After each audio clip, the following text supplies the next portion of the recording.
नमस्कार, शुभरात्री. बघू शकता मित्रांनो, नांदेडहून येताना रात्री 9:30 ते 9:45च्या वेळेस खूप असं सोनखेडच्या पाठीमागून पाणी लागलं.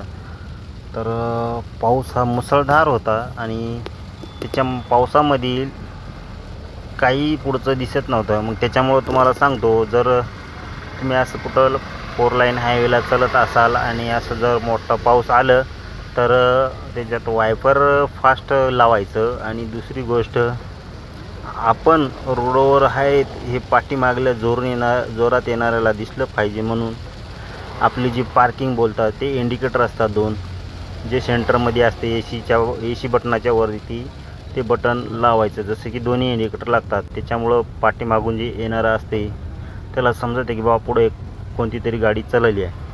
त्याच्यामुळं पावसामध्ये जास्त करून आपण डिवायडरच्या साईडनं न चलता लेफ्ट साईडकडूनच चाललं पाहिजे, जेणेकरून जे राईट साईडचा रोड असतो विरोध दिशेचा जाणारा, एखादी गाडी जोरात येऊन जिथं कुठं रोडवर पाणी साचलेलं असते गढूळ, ते आपल्या काचावर येऊन ॲक्सिडेंट होण्याचा